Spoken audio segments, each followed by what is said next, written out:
আসসালামু আলাইকুম। আমার চ্যানেলে সবাইকে স্বাগতম। আজকে জিরো, আগামীকালের বাজারে হয়ে যাবে হিরো।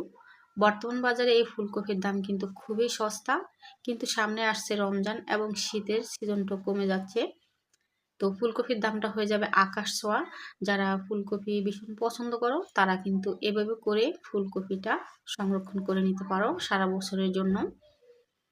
তো প্রথমে দেখো আমি এখানে ফুলকপি নিয়েছি আর ডাঁটার অংশটা কেটে বাদ দিয়ে দিচ্ছি।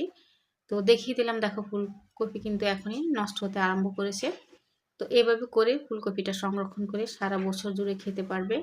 আমি এখানে ছুরি দিয়ে ফুলগুলো আলাদা করে কেটে নিচ্ছি। পছন্দ মতো ছোট বড় সাইজে কেটে নিবে। আর ফুলকপিটা কাটতে কাটতে ছোট্ট একটা অনুরোধ করব, আমার এই ভিডিওটি যদি তোমাদের কাছে এতটুকু ভালো লেগে থাকে তাহলে একটি লাইক করে দিও প্লিজ। তোমার একটি লাইক আমার এই ভিডিওটা অন্যদের কাছে পৌঁছাতে সাহায্য করবে। এবারে হাত দিয়ে ফুলগুলো আলাদা করে নিলাম। আলাদা করা হয়ে গেছে। তো আলাদা করার সাথে সাথে যে কাজটা করবো সেটা হলো ঠান্ডা পানিতে ভিজিয়ে নিব।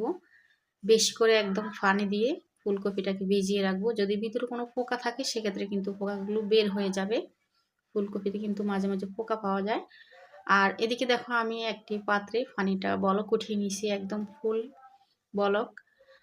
তো একদম বলক উঠা অবস্থা ফুলকপিগুলো দিতে হবে। ফুলকপিগুলো দিয়ে দিয়েছি। এবারে এখানে আমি দুটো উপকরণ দিব। প্রথম উপকরণটা হলো 100 চামচ চিনি দিচ্ছি, এত করে ফুলকপিটার ভিতরে যে ময়েশ্চারাইজারটা সেটা কিন্তু ঠিক থাকবে। আর দিয়ে দিচ্ছি 1/3 চা চামচে বেকিং সোডা, এত করে ফুলকপির যে কালারটা সেটা কিন্তু একদম ঠিক থাকবে, কালারটা চেঞ্জ হবে না। তো খুব বেশি সিদ্ধ করব না, আমি এখানে 20% মতো সিদ্ধ করব। 2-3টে বলক উঠলেই উঠিয়ে নেব। তো উঠিয়ে নিয়েছি, আর উঠিয়ে নেওয়ার সাথে সাথে ঠান্ডা পানিতে কিন্তু ভিজিয়ে নিব যাতে ওভার কুক না হয়ে যায়। তো একটি স্ট্রেনার করে আমি ফুলকপিগুলো ভালোভাবে ধুয়ে নিচ্ছি। পানি ঝরিয়ে নিয়েছি। এবারে আমি একটি ছড়ানো প্লেটে ছড়িয়ে দিব। তো দেখতে পাচ্ছ কালারটা কিন্তু ঠিকঠাক রয়েছে, কালারটা কিন্তু চেঞ্জ হয়নি। এবার আমি 2-3 ঘন্টার জন্য এটাকে ফ্রিজে রেখে দেব যাতে একটু হার্ড হয়ে যায়। তো 2-3 ঘন্টা পরে নামিয়ে নিয়েছি। দেখো কালারটা কিন্তু এখনোই সুন্দর আছে আর একটু হার্ড হয়ে গেছে। তো এভাবে করে 2-3 ঘন্টার মতো ফ্রিজে রেখে একটু হার্ড করে নিতে হবে। বরফ জমানো যাবে না, যাতে বরফ না জমে সেদিকে কিন্তু খেয়াল রাখতে হবে। মোটামুটি হার্ড হলে আমরা নামিয়ে নিব। এভাবে করে তোমরা কিন্তু বেশি করে ফুলকপিটা ডিপ ফ্রিজে রেখে সারা বছরের জন্য সংরক্ষণ করে নিতে পারো।